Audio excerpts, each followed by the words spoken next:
What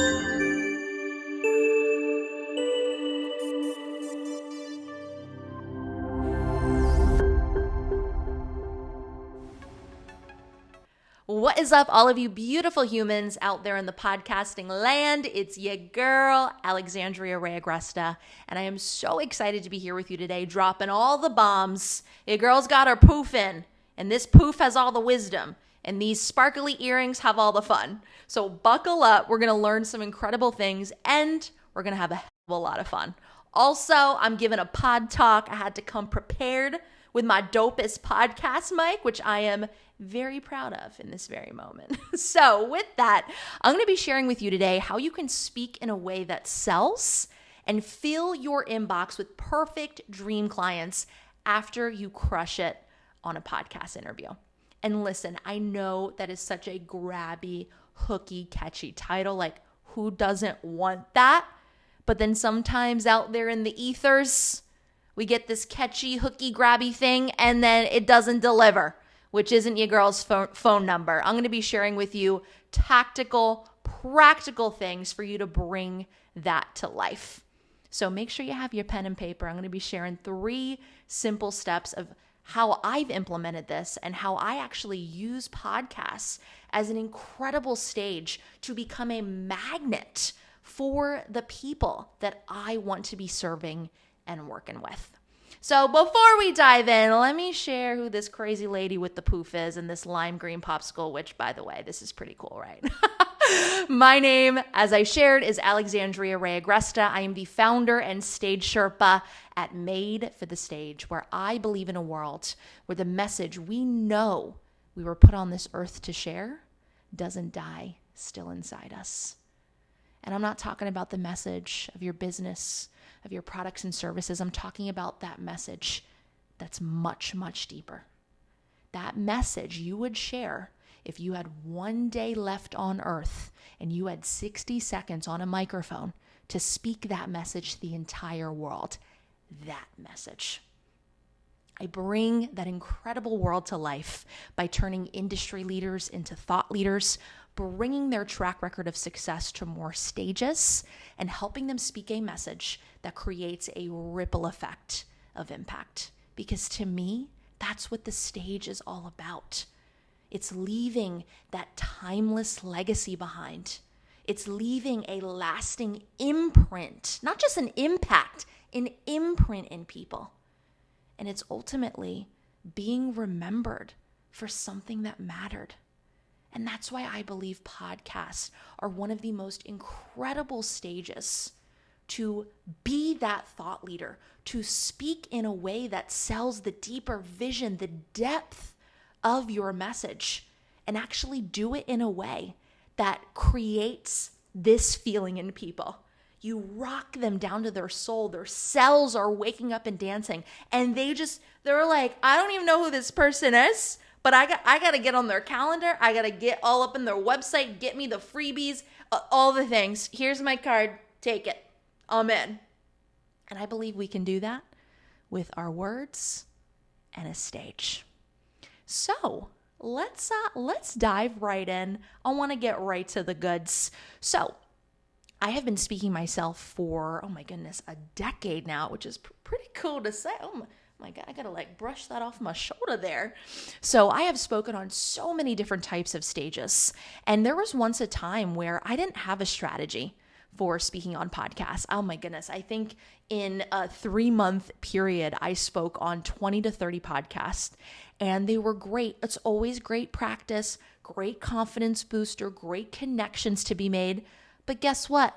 It flopped. It went nowhere. I don't even know what the heck I was talking about. It didn't lead to anything.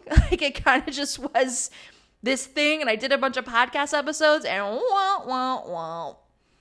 And it wasn't until, years later when this became everything to me. I'm a speaker. I work with speakers. The stage might as well be my middle name at this point.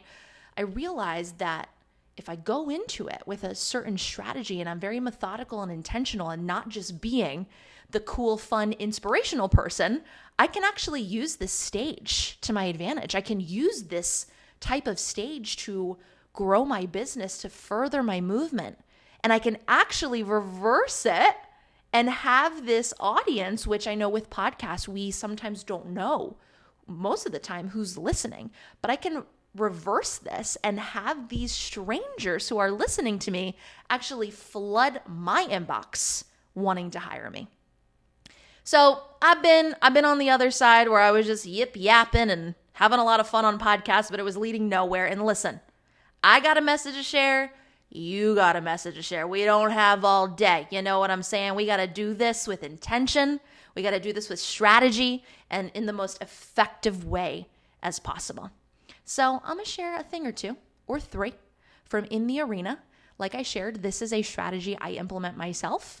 This is a strategy that many of my speaking clients have implemented. And this is one that with a couple little, right, we're like shifting the knobs on the DJ deck with a couple of little shifts. You do this on your next podcast episode. My goodness. You might just hit me up in my inbox and be like, big check mark to you.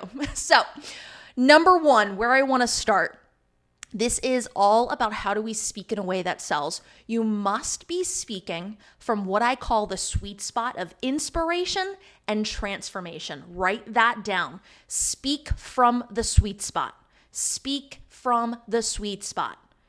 So this is where I went awry, and this is where I see all people who want to speak on podcasts start. They have this amazing inspirational story. I've been through the ringer. I found my purpose, and now I'm doing this amazing work, which, listen, that's great. But here's the thing. Inspiration is now a commodity. I can go watch a YouTube video of David Goggins running and yelling motivational things at me. I can scroll on Instagram and get my spiritual Rumi quote fix. So when things become a commodity, become the precious metal. So you don't just want to be that gives you all the feels inspirational person. It's not going to do anything. Number one, because it's a commodity nowadays. And number two, there's something called the inspiration arc, right? We get all hyped up. We're like, yeah, we're like climaxing on inspiration. And then if we don't have a way to transmute that and actually take action on that transformation, on that inspiration, then it's going to fizzle away. So inspiration is that the feels, the hype up, right? I'm connecting with this person. I'm relating to this person. But if you leave it there, you're going to leave your audience hanging and you're going to leave yourself hanging because we can't do anything effective and make real change only with inspiration. So you want to be in that sweet spot of, yes, share your story, share the pain and the purpose, share all the things, be the inspirational person, but you also want to be communicating in a way that comes from your transformational side. This is the problem solver in you. This is the person that's, courageous and has the cojones to pour a little salt in the wound. You're able to speak to your audience's pains, where they want to go, who they want to be. And you actually show them the mountaintop, the promised land of how they can act on this inspiration that they feel. So everything you're saying, every question that you're answering, every story that you're sharing, you want to be in that sweet spot of inspiration and transformation. To make this really easy, inspiration is your heart. Transformation is your head. Think about things that are too fluffy, too heart. We're kind of just floating around. But think about things that are too heady. I'm yawning. I'm looking at my watch. I'm bored. I want to go party. Please, anything funner than this. So it's all right. We never want to be on one side or the other. We want to be in the sweet spot of head and heart, of inspiration and transformation. All right, step 2. I love this one. You may already be doing this, so there's an opportunity here to supercharge it, is you want to be very strategic with the questions that you're being asked on the interview. So instead of just saying, I'll go with the flow, you ask me whatever you want, tell them the exact questions that you want to be asked that will position you as an authority, that will position you as the expert and the practitioner of your work that you are. This right here can be hit or miss because a lot of podcasts, they want it to be a great episode where people are engaged. And, what do we usually think? The inspirational story. The person that's a talker, like my bubby from New York, They got great stories, all the things, right? So it's easy for us to go there. And usually questions are often centered around that. However, there are some strategic questions that you can be asked that positions you as you're someone who knows your shit. You are someone who's been there, done that. You are someone with gold. You are someone who has helped other people implement this, and you are the person that can help the audience that's listening to you in their ear holes do the thing that they want to do. And it must go beyond the typical, what do you do question. That question, I'm over it. I don't even know that any of us know how to properly answer that question anymore. I'm over it. Let's leave that question at the door. These are intentionally crafted questions that position you as an expert. I'm not going to give you the whole list because there's a ton that you could choose from. But here's one very simple one that is a way step up from what do you do? Tell me, Alex, what's your area of expertise? Boom. Like just that simple nuance changes the game, and you are now starting to position yourself as not only this inspirational person that can make me feel all the feels, but you are an expert, a practitioner, someone who's doing the thing that the audience wants to do as well. All right, we got the last and third step. This one's my fave. Oh, you're gonna see me do this. You're gonna see me walk the walk and talk the talk. So instead of at the very end of a podcast, you know how it goes. Can tell the audience where our listeners can connect with you, and then what do? We share. You can go to my website. You can connect with me on Facebook and LinkedIn, and we're just in this connect with me mode.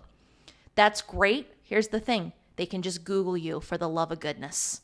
They can click a link in the show notes.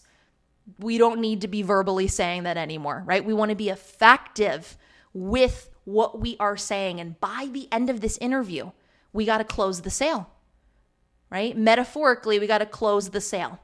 So the third step is being very intentional with your call to action.